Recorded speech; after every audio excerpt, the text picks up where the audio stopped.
Assalamualaikum warahmatullahi wabarakatuh. Hari ini saya Muhammad Amar Al-Hafiz bin Muhammad Zukri dari kelas G2.3 akan membuat satu pembentangan laporan tingkah laku murid berkeperluan khas.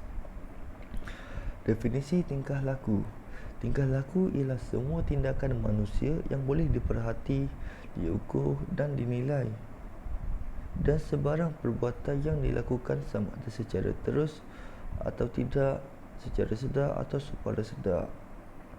Selain itu, menurut Martin dan Joseph Baer 2003, tingkah laku juga merangkumi aktiviti, aksi, prestasi, tindak balas, tindakan dan reaksi dari segi teknik, aktiviti yang melibatkan otot-otot kelenjar dan aktiviti elektrik oleh setiap organ. Jadi, boleh disimpulkan bahawa tingkah laku ialah sebarang perbuatan yang kita lakukan. Okey, untuk mendapatkan tingkah laku, saya telah melakukan satu pemerhatian terhadap seorang pelajar yang bernama Aiman dari sekolah SK Binjai. Okey, pelajar ini mempunyai masalah autism.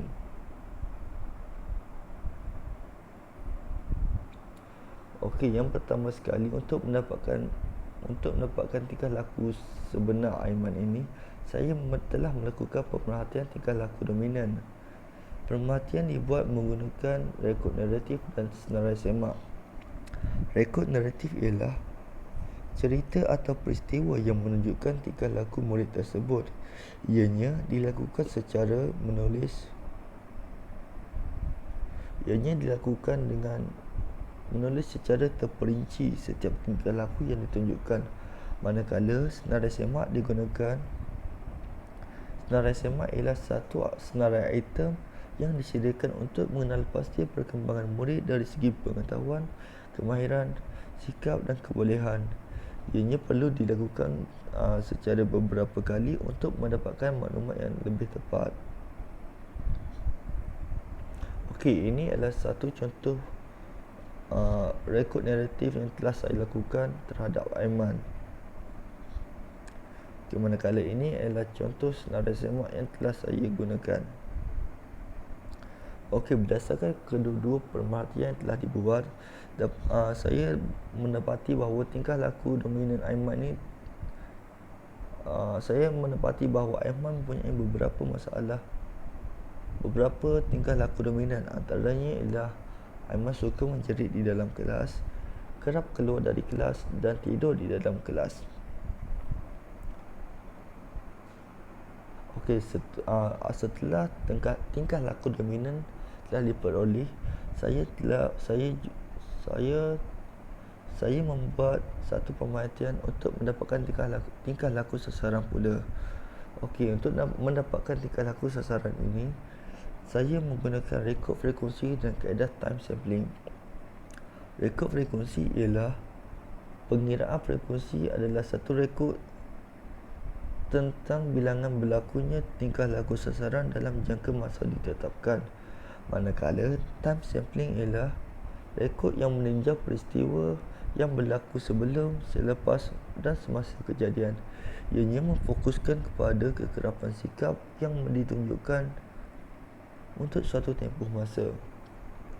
Okey, ini adalah contoh rekod frekuensi yang telah saya lakukan terhadap Aiman. Kita dapat lihat di sini bahawa dalam satu jam Aiman menunjukkan tingkah laku sasaran secara berkali-kali. Okey, berdasarkan daripada rekod frekuensi tersebut, saya dapat nyatakan bahawa tingkah laku yang paling ketara ditunjukkan oleh Aiman ialah kerap keluar dari kelas. Hal ini kerana Aiman keluar dari kelas ialah sebanyak 4 kali dalam masa sejam. Tingkah laku ini dia lakukan lebih banyak berbanding tingkah laku yang lain seperti menjerit di dalam kelas atau tidur di dalam kelas. Okey, ini adalah contoh rekod time sampling yang telah saya gunakan. Berdasarkan jadual time sampling tersebut, Tingkah laku sasaran yang paling ketara ditunjukkan oleh Aiman ialah kerap keluar dari kelas. Ianya menunjukkan keputusan yang sama dengan rekod frekuensi yang telah saya gunakan. Okey, setelah mendapatkan tingkah laku sasaran, saya melakukan pra-intervensi baseline 1. Ianya dilakukan bertujuan untuk mengesahkan tingkah laku sasaran yang diperoleh dari rekod frekuensi dan rekod sampling. Oleh itu, saya menggunakan rekod frekuensi sekali lagi untuk melihat kekerapan tingkah laku tersebut. Jadi, berdasarkan rekod ini, kita dapat lihat bahawa kekerapan Aiman keluar dari kelas ialah sebanyak 4 kali dalam masa 1 jam. Oleh itu, satu intervensi perlu dilakukan untuk mengubah tingkah laku Aiman ini. Okey,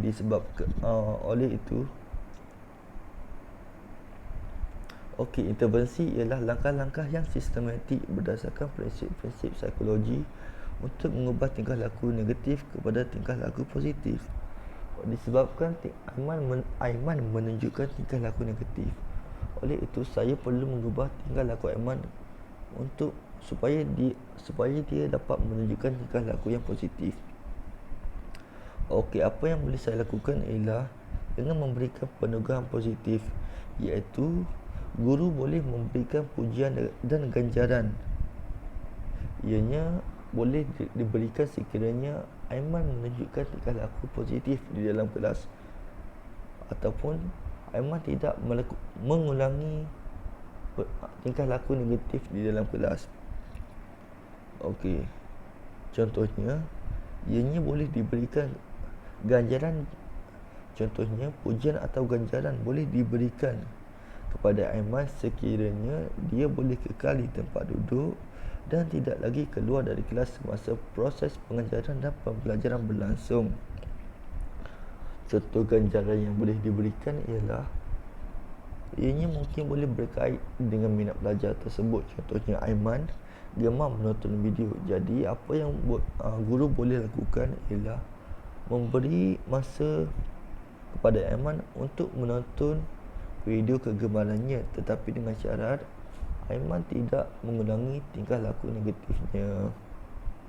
Okey, oleh itu diharapkan dengan memberikan peneguhan positif ini, Aiman mampu mengubah tingkah laku negatifnya ke arah tingkah laku yang positif.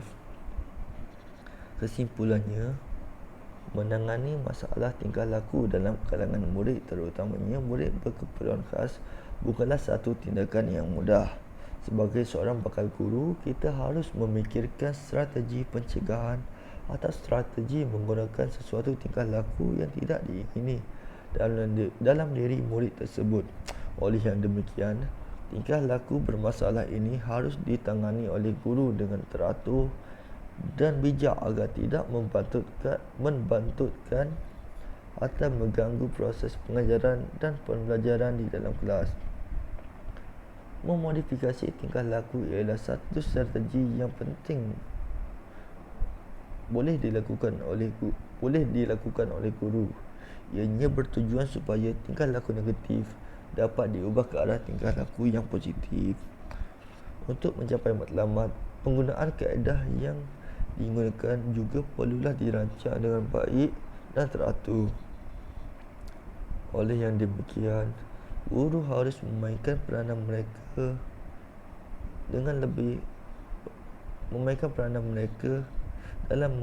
dalam menangani masalah tingkah laku ini. Okey, itu sahaja dari saya. Sekian, terima kasih.